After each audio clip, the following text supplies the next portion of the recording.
Hello students, welcome to bio smart academy. आज के इस लेक्चर में हम लोग इम्यूनोग्लोबुलिन का आखिरी पार्ट कवर करने वाले हैं। जैसा कि आप लोगों को पता है, इसके पहले मैं इम्यूनोग्लोबुलिन के तीन इम्पॉर्टेंट लेक्चर्स कंप्लीट ऑलरेडी करा चुका हूँ। तो आज के इस आखिरी लेक्चर में हम लोग इम्यूनोग्लोबुलिन के क्लासेस जो है वो डिस्कस करेंगे। ओके, इम्यूनोग्लोबुलिन के क्लासेस को डिस्कस करेंगे।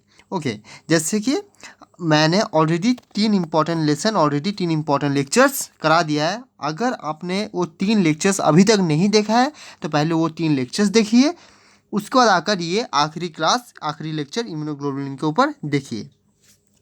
तो इस लेक्चर को स्टार्ट करने से पहले एक ही इन्फॉर्मेशन देना चाहता हूँ कि ज़्यादा से ज़्यादा मेरे इस चैनल को शेयर करें और सब्सक्राइब करें और उन स्टूडेंट के पास पहुँचाए इस चैनल को जो CSIR, ICMR, DBT गेट जैसे एग्ज़ाम के प्रिपरेशन कर रहे हैं। ज़्यादा से ज़्यादा शेयर कीजिए और चैनल को सब्सक्राइब करके नोटिफिकेशन बेल को बजाइए ताकि आपको अपडेट मिलता रहे, क्योंकि ये एकमात्र चैनल है BSA बायो स्मार्ट एकेडमी जो कि आपको फ्री लेक्चर्स देगा अकॉर्डिंग टू CSI सिलेबस। मैं हर एक इम्पॉर्टेंट मॉड्यूल्स जितने भी हैं सारे के सारे मॉड्यूल्स के ऊपर कोर्स बनाऊंगा और मैंने ऑलरेडी बनाना शुरू कर दिया है। तो ज़्यादा से ज़्यादा चैनल को शेयर और सब्सक्राइब करें। तो स्टार्ट करते हैं आज की इस क्लास को, इम्यूनोग्लोबुलिन क्लासेस। ओके, तो सबसे पहले हम लोग देखेंगे कि इम्यूनोग्लोबुलिन क्लासेस बेसिकली है क्या। जैसे कि जब मैं इम्यूनोग्लोबुलिन मॉलिक्यूल पढ़ा रहा था तब मैंने बोला था कि हेवी चेन में हेवी चेन में पांच टाइप के जो है वो चेन होते हैं, जो कि है अल्फ़ा, गामा, म्यू, डेल्टा और एप्सिलन। ओके, और ये जो पांच चेन है, इन पांच चेन से पांच क्लास बना है, जो कि है IgA, IgG, IgM, IgD और IgE। तो बेसिकली ये पांच क्लासेस है इम्यूनोग्लोबुलिन के। तो इनको हम बोलते हैं 5 क्लासेस ऑफ एंटीबॉडीज़। तो यही जो 5 क्लासेस ऑफ एंटीबॉडीज़ है, इनका आज हम डिटेल में स्टडी करेंगे। ओके, तो सबसे पहले हम देख लेते हैं। सबसे पहले हम बात करेंगे IgA और IgG की। IgA और IgG की बात क्यों करेंगे? क्योंकि IgA और IgG इन पांच क्लास के अलावा इनका दो सब क्लासेस भी है। हम अगर ये क्वेश्चन आता है कि IgA और IgG का ही सब क्लास क्यों है, IgM, D और E का क्यों नहीं है? बिकॉज इनके जो अमाइनो एसिड जो सीक्वेंसेस है, उन सीक्वेंस में बहुत ही माइनर डिफरेंस है। बहुत ही ज़्यादा माइनर डिफरेंसेस के कारण IgG और IgA जो सब क्लास IgA जो क्लास है, इनको सब क्लास में डिवाइड किया गया है। ओके, IgG के बेसिकली चार सब क्लासेस है, IG1, IG2, IgG3, IgG4। Okay, IgG के चार सब क्लासेस है, IgG1, 2, 3 एंड 4। और वहीं IgGA के दो सब क्लासेस है, जो कि है IgA1 और IgA2। क्लियर? तो बेसिकली पांच एंटीबॉडीज़ है, IgA, IgG, IgM, IgD, IgE। और इन पांचों एंटीबॉडीज़ का नाम आया इनके हेवी चेन के नाम से, जैसे कि IgA का अल्फ़ा है, IgG का गामा है, IgM का म्यू है, IgD का डेल्टा है और IgE का एप्सिलन है। ओके, इनके नाम से आया है इन क्लासेस का नाम एंटीबॉडीज़ के। और इनमें से IgA और IgG के सब क्लासेस भी है। इन दोनों के सब क्लासेस क्यों है? Because of their minor difference in the amino acid sequence. इनके अमाइनो एसिड सीक्वेंस में बहुत ही माइनर डिफरेंस है, इसीलिए इनको सब क्लासेस में डिवाइड किया गया। चार सब क्लासेस है, IgG 1, 2, 3, 4 और IgA के दो क्लासेस है, 1 और 2। क्लियर? नेक्स्ट, अब हम वन बाय वन सारे IgG क्लास का स्टडी करेंगे। और हाँ, मैं एक ही बात बता देना चाहता हूँ, मैं जो बहुत ज़्यादा इंपॉर्टेंट पॉइंट है उस पर स्टार मार्क कर दूंगा। ओके, सबसे पहले IgG है most abundant in serum, that is about 80% ये सेरम में प्रेजेंट है। ये बहुत इंपॉर्टेंट पॉइंट है, नोट कर लीजिएगा, क्योंकि क्वेश्चन आ सकता है सबसे ज़्यादा सेरम में प्रेजेंट रहने वाला इम्यूनोग्लोबुलिन मॉलिक्यूल कौन सा है, तो आंसर होगा IgG। ओके, सेकेंड, IgG का जो हाफ लाइफ है वो बेसिकली 23 डेज है। और ये जो 23 डेज है IgG का हाफ लाइफ, ये सारे इम्यूनोग्लोबुलिन जितने भी और क्लासेस है इन सबसे ज़्यादा है इसका हाफ लाइफ। ओके, पर इसमें एक एक्सेप्शन केस भी है, जो कि है IgG3 जो सब क्लास है, इसका हाफ लाइफ 23 डेज नहीं है, 23 डेज से बहुत ज़्यादा कम है। ओके, लगभग हम बोल सकते हैं इसका हाफ लाइफ लगभग 7 दिन के करीब है। कितने दिन? 7 दिन, that is 7 days. 7 days, okay, PPT में मेंशन नहीं है, मैंने लिखा दिया 7 डेज है। ओके, तो ये एक एक्सेप्शन है, याद रखना है। ओके, और द मोस्ट इंपॉर्टेंट पॉइंट जो कि मैं अभी डिस्कस करूंगा वो पॉइंट है ये, इस पॉइंट को एकदम नोट कर लेना, जो कि है आईजीजी आइसोटाइप एकमात्र क्लास ऑफ इम्यूनोग्लोबुलिन मॉलिक्यूल है जो कि प्लासेंटा को क्रॉस करता है। ओके, आईजीजी एकमात्र इम्यूनोग्लोबुलिन मॉलिक्यूल है जो क्या करता है, can pass placenta. Okay, can pass placenta except IgG2। Okay, मतलब IgG जो है वो पूरा का पूरा क्या करता है, प्लासेंटा को पास करता है, प्लासेंटा को पास करता है। ओके, और इम्यूनिटी प्रोवाइड करता है फिटस को, इम्यूनिटी प्रोवाइड करता है फिटस को। बस एकमात्र IgG2 है, बस एकमात्र IgG2 है जो कि प्लासेंटा को क्रॉस नहीं कर पाता। तो इसमें क्वेश्चन आ सकता है कि कौन सा IgG है सब क्लास जो कि प्लासेंटा को क्रॉस नहीं कर पाता, तो आंसर होगा IgG2 एकमात्र सब क्लास है जो कि प्लासेंटा को क्रॉस नहीं कर पाता, प्लासेंटा को क्रॉस नहीं कर पाता। बाकी सारे आईजीजी मॉलिक्यूल जो है वो प्लासेंटा को क्रॉस कर पाते हैं। ओके, तो ये बहुत ज़्यादा इंपॉर्टेंट पॉइंट है, ध्यान में रखना। नेक्स्ट आईजीएम के बारे में हम स्टडी करेंगे। ओके, सबसे पहला जो इंपॉर्टेंट पॉइंट है इसका ये है कि IgM first class of antibody है जो डेवलपिंग बी सेल में पाया जाता है। जब बी सेल का डेवलपमेंट होता है ना, जब बी सेल का डेवलपमेंट होता है तो सबसे पहला जो एंटीबॉडी पाया जाता है वो है म्यू। म्यू मतलब क्या? म्यू मतलब आईजीएम। ओके, ये बात ध्यान में रखना है, जब बी सेल का डेवलपमेंट होता है जो सबसे पहला एंटीबॉडी बनता है वो है आईजीएम। क्लियर? सेकेंड पॉइंट ये ज़्यादा इंपॉर्टेंट नहीं है, 5 to 10% सेरम में पाया जाता है। ओके, सबसे ज़्यादा सेरम में पाया जाने वाला इम्यूनोग्लोबुलिन मॉलिक्यूल है आईजीजी। क्लियर? तीसरा इंपॉर्टेंट पॉइंट है कि आईजीएम का जो स्ट्रक्चर वो पेंटामेरिक है। ओके, पेंटामेरिक स्ट्रक्चर है। पेंटामेरिक स्ट्रक्चर होने के कारण, ओके, पेंटामेरिक स्ट्रक्चर है। पेंटामेरिक स्ट्रक्चर मतलब क्या? पेंटामेरिक स्ट्रक्चर मतलब बेसिकली यहाँ पे अगर हम पेंटामेरिक स्ट्रक्चर का स्ट्रक्चर देखेंगे तो बेसिकली एक एंटीबॉडी यहाँ से जुड़ा है। ओके, ये हैवी चेन है, ये लाइट चेन है। ओके, एक यहाँ से जुड़ेगा। ओके, ऐसे करके जुड़ेगा। ओके, एक यहाँ से जुड़ेगा, ठीक है, एक यहाँ से जुड़ेगा, एक यहाँ से जुड़ेगा। ओके, एक यहाँ से जुड़ेगा। ओके, एक यहाँ से जुड़ेगा और एक यहाँ से जुड़ेगा। मतलब 5 ऐसे एंटीबॉडी है, ये 5 एंटीबॉडी जुड़ेंगे और इनके जो कनेक्शन होगा, इनका जो बीच का कनेक्शन होगा, ये जो कनेक्शन होगा ये डाइसल्फाइड बॉन्ड से कनेक्टेड रहेंगे। कौन से बॉन्ड से कनेक्टेड रहेंगे? डाइसल्फाइड बॉन्ड से कनेक्टेड रहेंगे। और जो इसका मेन चेन रहेगा उसे हम कहते हैं जे चेन। क्या चेन? उसे हम कहते हैं जे चेन। उसे हम कहते हैं जे चेन, जे चेन। ओके, मेन चेन जो है उसे हम क्या कहते हैं? उसे हम कहते हैं जे चेन। ओके, ये चीज़ ध्यान में रखना, मेन चेन जो है उसे हम जे चेन कहते हैं। ठीक है, तो हम जरा रीडिंग कर लेते हैं। आईजीएम बेसिकली एक पेंटामेरिक मॉलिक्यूल है। पेंटामेरिक मॉलिक्यूल है, पेंटामेरिक मतलब 5 मॉलिक्यूल से बना है, मतलब 5 हेवी चेन और 5 लाइट चेन। ठीक है, और इसीलिए इसका अगर हम वैलेंसी देखेंगे, क्या वैलेंसी, क्वेश्चन कभी कभी आ जाता है कि वैलेंसी कितना होगा आईजीएम का वैलेंसी 10 होगा।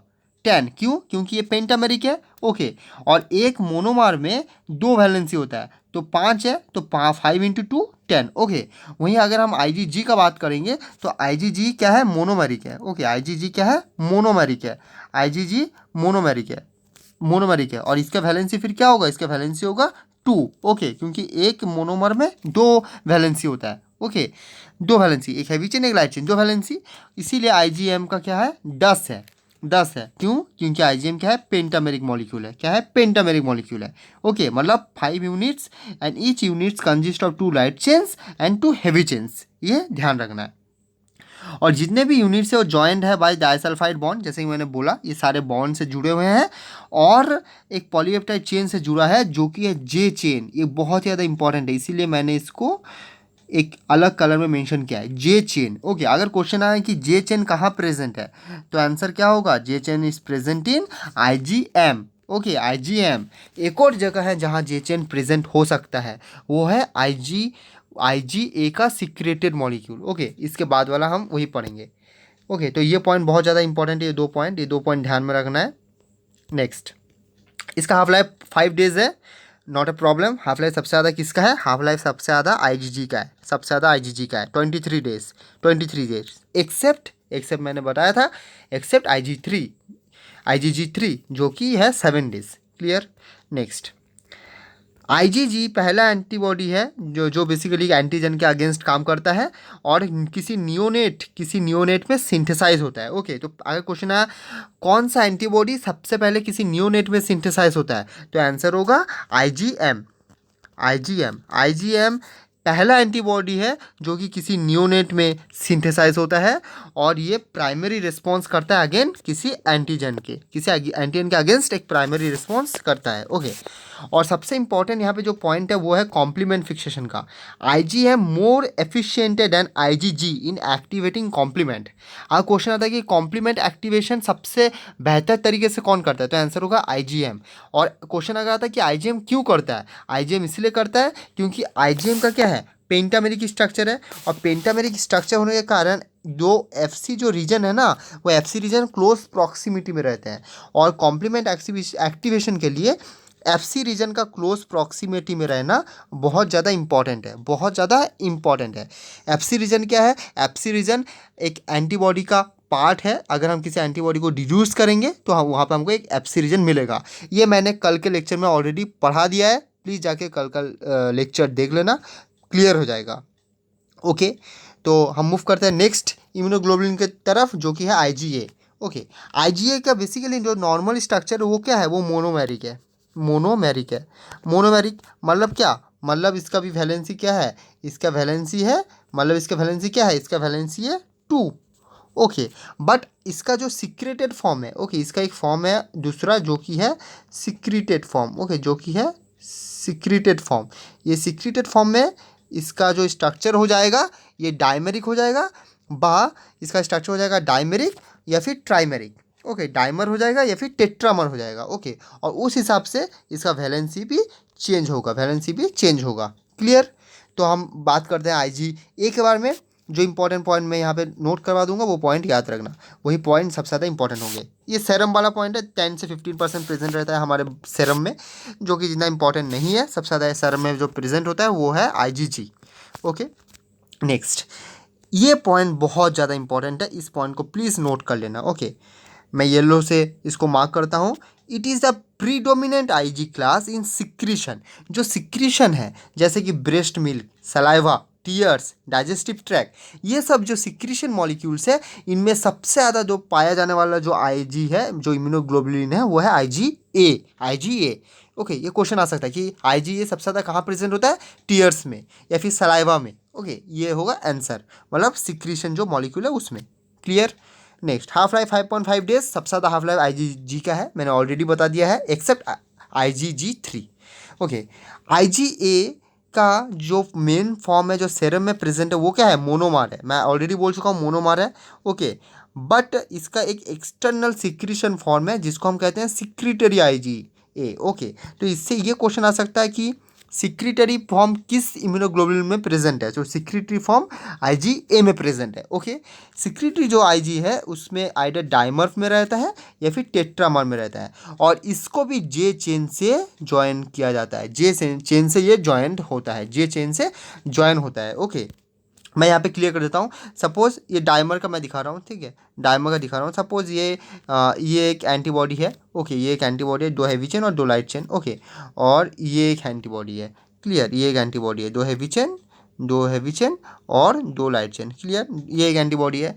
तो यहाँ पे जो ये 2 एंटीबॉडी हो गया, मतलब डाइमर मतलब क्या, ये सिक्रीटरी फॉर्म है। ओके, तो इसके बीच का जो ये कनेक्शन है ना, ये जो इसके बीच का जो कनेक्शन है, इस कनेक्शन को हम बोलते हैं J चेन। इस कनेक्शन को हम बोलते हैं J chain. Okay, it means J chain IgM और IgA दोनों में प्रेजेंट है, बट IgM में नॉर्मली में प्रेजेंट होता है और IgA में सिक्रीटरी फॉर्म में प्रेजेंट होता है। कौन से फॉर्म में, सिक्रीटरी IgA के फॉर्म में J चेन प्रेजेंट होता है। क्लियर। नाउ अगर हम देखें तो ये सिक्रीटरी IgA कैसे ट्रांसपोर्ट होता है, ये सिक्रीटरी IgA ट्रांसपोर्ट होता है through epithelial cells into the intestinal lumen. Okay, मतलब एपिथेलियल सेल से ल्यूमन में ट्रांसफर होता है और इस प्रोसेस को ट्रांससिस्टोसिस कहते हैं। ट्रांससिस्टोसिस के बारे में मैं डिटेल्स में पढ़ाऊँगा इन सेल बायोलॉजी। ओके, मैं डिटेल्स में स्टडी कराऊँगा। Now next it is a major immunoglobulin found in colostrum of milk and production of secretory IgA is maximum among other IG. Clear, मतलब ये एक मेजर इम्यूनोग्लोबुलिन है जो कि मिल्क का जो कोलेस्ट्रॉम है वहाँ पे पाया जाता है, और IgA का जो सिक्रेटरी फॉर्म है वो मैक्सिमम है अमोंग अदर IgA का जो सिक्रेटरी फॉर्म है वो मैक्सिमम है अमोंग अदर IG। क्लियर, तो इसी के साथ IgA भी कंप्लीट हुआ। अब हम नेक्स्ट चलते हैं IgE के तरफ। ओके, IgE बेसिकली ये सबसे पहला जो पॉइंट है वो याद रखना है, ये एलर्जी से रिलेटेड है। ओके, एलर्जी से रिलेटेड है। अगर हम अच्छे वर्ड में बोले तो ये हाइपर सेंसिटिविटी रिएक्शन से रिलेटेड है। ओके, हाइपर सेंसिटिविटी रिएक्शन से रिलेटेड है। कौन सा हाइपर सेंसिटिविटी?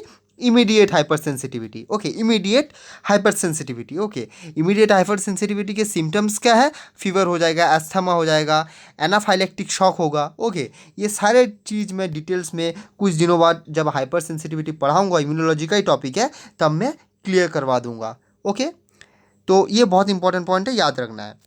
सेकेंड पॉइंट क्या है कि ये कौन से सेल के साथ बाइंड करके रहता है? तो IgE जो इम्यूनोग्लोबुलिन है इसका जो FC रिसेप्टर है, ओके, हर एक एंटीबॉडी का एक FC रिसेप्टर प्रेजेंट होता है। मैं ऑलरेडी कल के लेसन में पढ़ा दिया हूँ, प्लीज़ जाके देखिए उनको। ओके, नाउ इनका जो FC रिसेप्टर है, ये FC रिसेप्टर बेसोफिल और मास्ट सेल से बाइंड रहता है। ओके, बेसोफिल और मास्ट सेल से बाइंड रहता है, और क्रॉस लिंकेज के कारण डीग्रेनुलेशन होता है। ये बेसोफिल और मास्ट सेल का क्या होता है? डीग्रेनुलेशन। मतलब सपोज ये बेसोफिल है, ये बेसोफिल में कुछ ग्रेन्यूल्स है, ऐसे ऐसे ऐसे ये कुछ ग्रेन्यूल्स है। जैसे इसका रिसेप्टर से बाइंड करता है, ये ग्रेन्यूल्स का होता है, बाहर आ जाता है, बाहर आ जाता है, बाहर आ जाता है, बाहर आ जाता है। और ये जो बेसोफिल और मास्ट सेल के ग्रेन्यूल जब बाहर आते हैं तब इससे एक एलर्जिक मैनिफेस्टेशन होता है। इसी के वजह से ये एलर्जी वाला रिएक्शन शो करता है। क्लियर, तो IgE से रिलेटेड क्या है? IgE से रिलेटेड है बेसिकली बेसोफिल और मास्ट सेल, याद रखना है। अगर बेसोफिल और मास्ट सेल का बात है तो IgE। ओके, और लास्ट पार्ट इसका क्या है? डीग्रेनुलेशन। डीग्रेनुलेशन बहुत ज़्यादा नेसेसरी है फॉर एंटी पैरासाइटिक डिफेंस। ये पॉइंट भी याद रखना है, एंटी पैरासाइटिक डिफेंस के लिए भी बहुत ज़्यादा इंपॉर्टेंट है। लास्ट क्लास जो कि है IgD। IgD एक ऐसा क्लास है जिसके बारे में ज़्यादा स्टडी अभी तक नहीं हुआ है। ऐसा माना जाता है कि 0.2% सिर्फ प्रेजेंट है हमारे सेरम में। ये इतना इंपॉर्टेंट पॉइंट नहीं है, ये वाला पॉइंट ज़्यादा इंपॉर्टेंट है। IgD और IgM अगर ये दोनों का एक साथ कॉम्बिनेशन रहा तो हम लोग देखेंगे कि major membrane bound immunoglobulin express है मैच्योर बी सेल। ओके, एक बात याद रखना, जो मैच्योर बी सेल है उसमें IgM के बाद जो इम्यूनोग्लोबुलिन बनता है वो है IgD, that is IG delta और IgD। Okay, clear. और एक और बात है कि इसका जो इफेक्टर फंक्शन है वो अभी तक बेसिकली आइडेंटिफाइड नहीं हुआ है या फिर आइडेंटिफाइड हो रहा है। Okay, clear. And it is thought to function in the activation of B cell. Okay, इसका मेन फंक्शन क्या है ये याद रखना है, अगर ये आता है एग्जाम में, कि activation of B cells by antigen. Okay, मतलब एंटीजन जब अटैक करता है तो बी सेल को एक्टिवेट करने में ये जो इम्यूनोग्लोबुलिन का जो क्लास है ये बहुत ही ज़्यादा एक इम्पॉर्टेंट रोल प्ले करता है। Okay, clear. तो इसी के साथ इम्यूनोग्लोबुलिन का जो लेक्चर है, इम्यूनोग्लोबुलिन के जितने भी लेक्चर्स थे वो सारे कंप्लीट हुए। टोटल इम्यूनोग्लोबुलिन के 4 लेक्चर्स है, टोटल 4 लेक्चर्स है, और चारों लेक्चर्स को मैंने CSIR के सिलेबस के अकॉर्डिंग कंप्लीट करा दिया है। आप लोग चारों लेक्चर्स को जाके देखिए, ये आखिरी लेक्चर था। ओके, और मैं नेक्स्ट क्लास में एक नया टॉपिक शुरू करूंगा इम्यूनोलॉजी का, वो मैं कल जब पढ़ाऊंगा तब आप लोगों को पता चलेगा। ओके, और रिक्वेस्ट यही है कि ज़्यादा से ज़्यादा चैनल को शेयर करें और चैनल को सब्सक्राइब करें, क्योंकि ये एक ऐसा एकेडमी है, बायो स्मार्ट एकेडमी, जहाँ पे आपको हर एक लेक्चर मिलेगा हर एक CSIR सिलेबस के मॉड्यूल के अकॉर्डिंग। ओके, तो मिलते हैं कल को, तब तक के लिए थैंक यू।